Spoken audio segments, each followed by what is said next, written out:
اللہ نے آدم علیہ السلام کا واقعہ بیان کیا کہ وَإِذْ قُلْنَا لِلْمَلَائِكَةِ وَلَقَدْ خَلَقْنَاكُمْ، ہم نے تمہیں پیدا کیا، اور کیسے؟ مٹی سے، آدم کو۔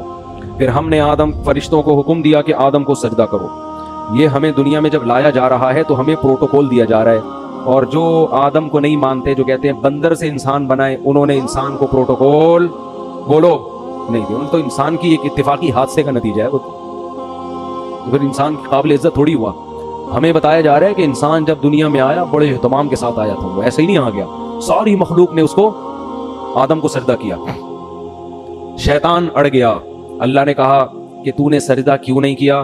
قال انا خیر منہ، میں اس سے بہتر ہوں، خلقتنی من نار، تو نے مجھے آگ سے بنایا اور اسے مٹی سے بنایا، آگ مٹی کو سجدہ نہیں کر سکتی۔ قرآن کہتا ہے ہم نے کہا فاہبط منہا، دفع ہو جا یہاں سے، نکل جا یہاں سے، تجھے اس کی اجازت نہیں ہے کہ میرے حکم کے سامنے تو تکبر کر، انک من الصاغرین، آج سے تو میری نظر سے گر گیا ہے۔ بجائے توبہ کرنے کے شیطان نے کہا انظرنی الی یوم یبعثون، اے اللہ مجھے قیامت تک کے لیے زندگی دے دے۔ اللہ نے فرمایا انک من المنظرین، میں تجھے قیامت سے پہلے موت نہیں دوں گا، کر لے جو کرنا ہے۔ قال فبما اغویتنی، اے اللہ اس آدم کی وجہ سے تو نے مجھے گمراہ کیا ہے، لأقعدن لهم صراطک المستقیم، جب بھی یہ آدم سیدھے راستے پہ چلے گا میں اس راستے کے سامنے آ کر بیٹھ جاؤں گا، نہیں چلنے دوں گا۔ یہ جیلسی، حسد، اس کی وجہ سے ہوا، اس کی وجہ سے حسد میں آ گیا۔ ثم لآتینہم من بین ایدیہم، اے اللہ، یعنی چیلنج کر رہے ہیں اللہ کو، میں اس کے سامنے سے بھی آؤں گا، اس کے پیچھے سے بھی آؤں گا، دائیں سے بھی آؤں گا، وعن شمائلہم، بائیں سے بھی آؤں گا، ولا تجد اکثرہم شاکرین، اے اللہ ان میں سے اکثر کو تو دیکھے گا کہ وہ تیرے شکر گزار نہیں بنیں گے۔ 100% کا تو میں چیلنج نہیں کرتا، لیکن اکثریت کو جہنم میں پہنچا کے چھوڑوں گا۔ کیسے چیلنج کر رہا ہے؟ یہ نہیں کہہ رہا کہ میں سب کو گمراہ کرنے کی کوشش کروں گا، نہ ریزلٹ بتا رہا ہے۔ یہ ایسے ہے جیسے کوئی آپ کو کہہ کر گئے کہ یار فلاں دہشت گرد ہے، اس سے لڑنا ہے۔ ایک طریقہ دھمکی کا یہ ہوتا ہے کہ میں اب تو نہیں چھوڑوں گا اس کو۔ ایک طریقہ ہوتا ہے کہ آپ دیکھ لینا کل صبح اخبار میں اس کی رپورٹ آ جائے گی، یعنی خبر بتا رہے ہوتے ہیں نا کہ بس یہ سمجھو کہ یہ کام ہے بھائی، ہو گیا، بس سمجھو کہ یہ بس آپ نے مجھے کہہ دیا نا، کل صبح اخبار میں آ جائے گا وہ۔ یہ طریقہ ہوتا ہے بڑی دھمکی کا۔ تو شیطان یہ نہیں کہہ رہا کہ میں سب کو گمراہ کروں گا، شیطان کہہ رہے ہیں اللہ میں خبر پیش کر رہا ہوں، لا تجد اکثرہم شاکرین، اکثر لوگوں کو تو دیکھے گا کہ وہ شکر گزار نہیں ہے۔ اور قرآن کہتا ہے وَلَقَدْ صَدَّقَ عَلَيْهِمْ إِبْلِيسُ ظَنَّهُ، شیطان نے جو دعویٰ کیا تھا نا، اس دعوے میں شیطان نے اپنے آپ کو سچا پایا۔ اکثریت کو شیطان جہنم کا ایندھن بنا چکا ہے۔ جب شیطان نے یہ کام کیا، اللہ نے کہا اخرج منہا مذءوما مدحورا، نکل جا یہاں سے ذلیل ہو کر اور دھتکارا ہوا ہو کر، یعنی بجائے توبہ کرنے کے اور چیلنج پہ چیلنج کر رہا ہے۔ اور پھر اللہ نے فرمایا لمن تبعک منہم، ٹھیک ہے میں نے تجھے لوگوں میں چھوڑ دیا تو ان کو گمراہ کر، لیکن میں تجھے بتاؤں کہ جو تجھے فالو کریں گے لأملأن جہنم منکم اجمعین، تجھ سمیت ان لوگوں کو تیرے ساتھ جہنم میں ڈال کے جہنم کو میں بھر دوں گا۔ میں بھی جہنم بھرنے میں بخل سے کام نہیں لوں گا، لیکن میں یہ بات تیری لوگوں کو بتاؤں گا ضرور کہ وہ تمہارے پیچھے پڑا ہوا ہے۔ اس کے بعد اللہ نے آدم علیہ السلام سے، ادھر تو اللہ کا مکالمہ کس سے چل رہا ہے بھائی؟ شیطان سے، چل جا تجھے مہلت دی، پنجہ آزما تو جا کے۔ ادھر اللہ نے آدم علیہ السلام سے خطاب کیا وَيَا آدم، اور اے آدم، اسکن انت وزوجک الجنہ، تو اور تیری بیوی دونوں کہاں زندگی گزارو؟ جنت میں، جنت میں عیش و عشرت کرو، اور فَكُلَا مِنْ حَيْثُ شِئْتُمَا، تم دونوں کو میں کہہ رہا ہوں پوری جنت تمہارے لیے میں نے حلال کر دی، جہاں سے کھاؤ چاہو کھاؤ پیو۔ وَلَا تَقْرَبَا هَٰذِهِ الشَّجَرَةَ، یہ والا جو درخت ہے کھانا تو دور کی بات، اس کے قریب بھی مت جانا، اس کے قریب بھی مت جانا، فَتَكُونَا مِنَ الظَّالِمِينَ، دونوں ظالمین میں سے ہو جاؤ گے۔ بس شیطان آ گیا، اس نے کیسا ہوشیار ہے، چلو پہلے آدمی کو چھوڑ دیتا کہ کل سے میں اپنا کام ابھی تھوڑا ریسٹ کر لوں، ابھی تو دھمکیاں ومکیاں چلی ہیں، ذرا ایک ہفتہ ریسٹ کرتا ہوں، تھوڑا آرام کرتا ہوں، اس کے بعد پھر جو ہے کوشش کریں گے۔ ویژنری لوگ جو ہے نا وہ ریسٹ نہیں، چاہے اچھا ویژن ہو چاہے برا بھی، اس سے پتہ چلتا ہے۔ اور شیطان اس میں کامیاب بھی ہوا۔ قرآن کہہ رہے اکثریت کہاں جائے گی؟ جہنم میں۔ شیطان نے جو کہا تھا نا کر کے دکھایا، لیکن بے وقوف یہ نہیں دیکھ رہا کہ میں بھی تو جا رہا ہوں ٹھیک ہے، یہ بے وقوفی ہے اس کی۔ اس نے کہا کوئی بات نہیں، ہم بھی جائیں گے، ان کو بھی لے کے مریں گے۔ تو اسی وقت سے شیطان نے کام اپنا شروع کر دیا۔ یہ جنت میں کیوں چلے گئے؟ قرآن کہتا ہے فوسوس لہما الشیطان، دونوں کو جا کے دل میں وسوسے ڈالنا شروع کیے شیطان، دل میں وسوسے۔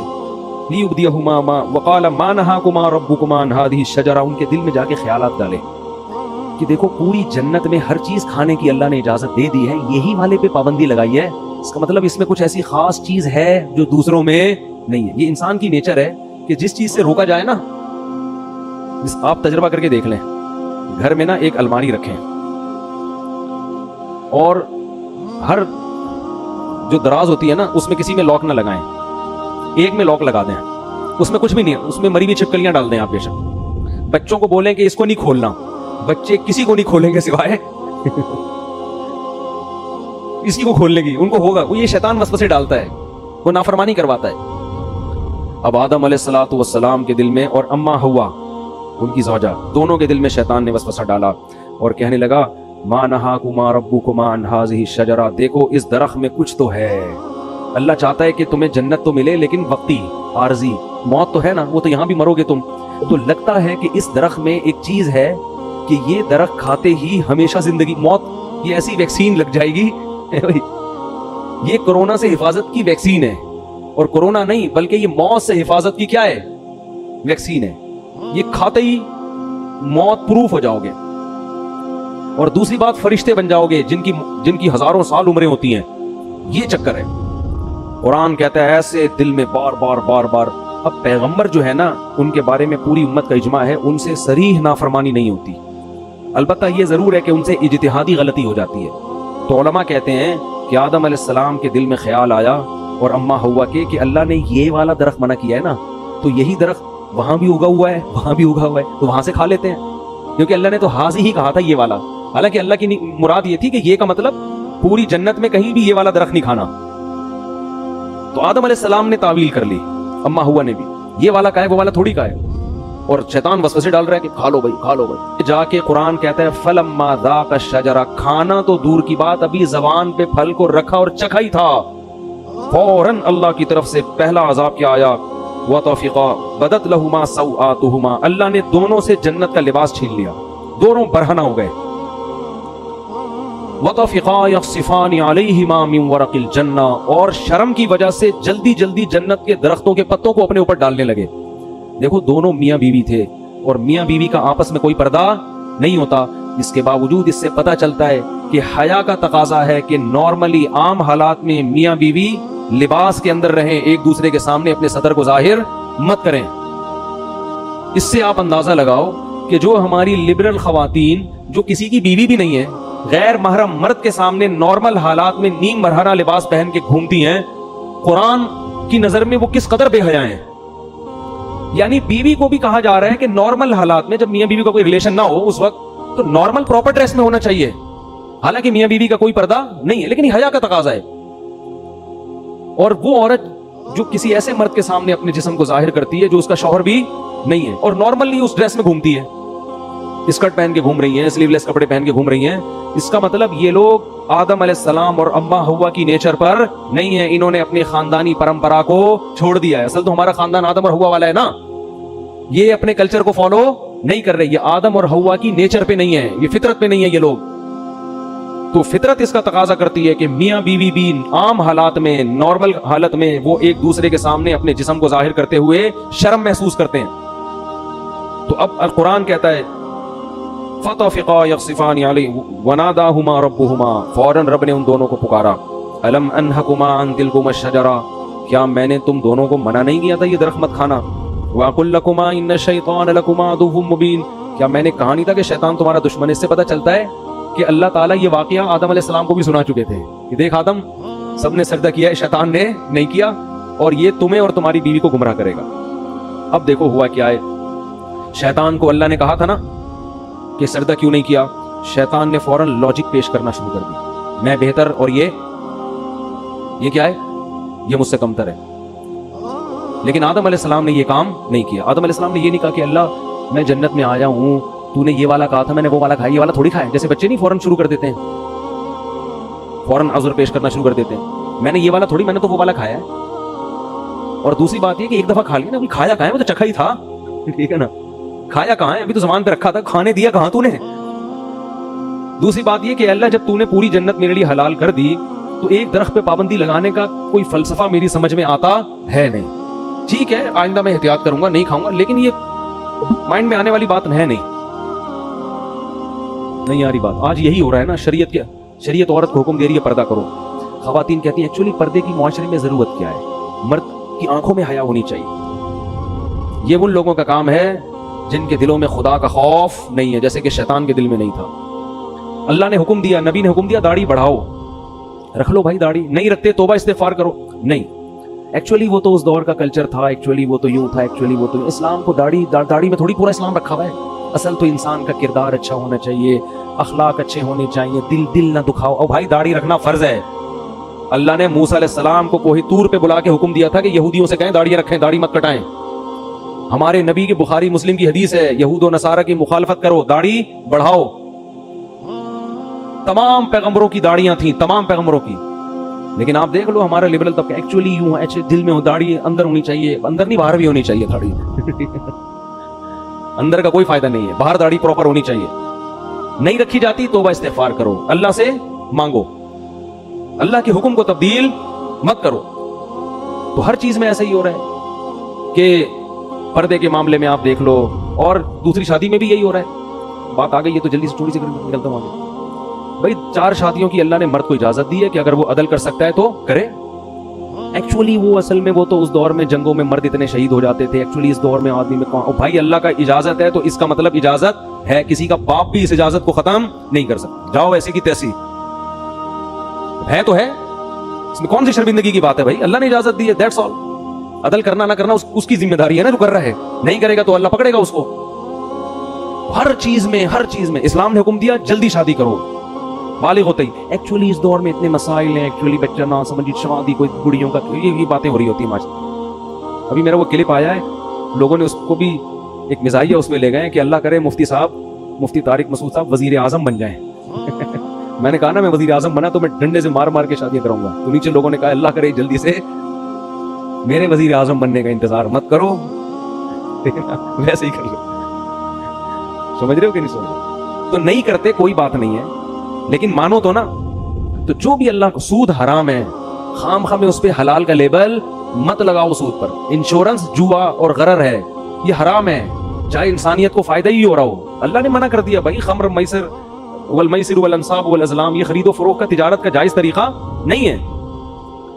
حج آپ کو زندگی میں ایک بار کرنا پڑے گا. حج کے پیسے کسی غریب کو کھلاؤ گے تو حج ادا نہیں ہوگا. قربانی سے ہوگی. لوگ کہتے ہیں قربانی کے پیسے سے کسی لڑکی کو جہیز دے دو, جہیز دینے سے جہیز کا ثواب مل جائے گا. قربانی آدم, جب حضرت اللہ نے ابراہیم علیہ السلام کو کہا تھا نا بچے کو ذبح کرو, تو ابراہیم علیہ السلام نے یہ نہیں کہا تھا کہ اللہ اس سے بہتر ہے کہ میں کسی بیوہ کی شادی کرا دوں. یہ کیسا حکم دے رہے بچوں کو ذبح کرو. اے اللہ میں کسی غریب کو جہیز دلا دیتا ہوں. اے اللہ میں ایک ہسپتال کھول لیتا ہوں جس میں غریبوں کا فری علاج ہوگا. اگر ابراہیم علیہ السلام اللہ سے اس قسم کے اعتراضات کرتے نا تو خلیل اللہ نہ بنتے. یہ شیطان کا کام ہوتا ہے کہ میں کیوں کروں, یہ کچھ اور بول دے. اللہ اس وقت شیطان سے کہتے کہ چل تو سجدہ نہیں کرنا, نہیں کر, تو 1 کروڑ رکعت کی نیت باندھ لے. شیطان فوراً باندھ لیتا, فوراً کیا کرتا, بولو, باندھ لیتا. اللہ اس سے کہتے ٹھیک ہے تو غریب جنات کو کھانا کھلا. وہ بھی جن تھا نا, تو غریب جنات کو کیا کھلا, کھانا. شیطان دبا کے کھلاتا کیونکہ وہ بڑا عبادت گزار تھا. اس نے کہا سب کچھ کرنے کے لیے تیار ہوں, لیکن یہ حکم میری کھوپڑی میں آتا نہیں ہے. یہ جمعہ 8 دن آدم میرے سامنے پیدا ہوا ہے, میں پرانا عبادت گزار, کب سے عبادت کر رہا ہوں, میں اس کو سجدہ کروں. یہ بات ساڑھی خلچ بولو نہیں آتی. اللہ کو سمجھائے گا کہ تو نے, اب یہ دیکھو لوگ کہتے ہیں نا لڑکی کا آدھا حصہ کیوں ہے, لڑکے کا ڈبل کیوں ہے. مطلب آپ اللہ کو مشورے دے رہے ہو کہ اس نے بہن کا آدھا کیوں رکھا اور بھائی کا ڈبل کیوں رکھا. خواتین سے ہم کہتے ہیں مرد گھر کا سربراہ ہے, آپ کو اس کی اطاعت کرنی ہے.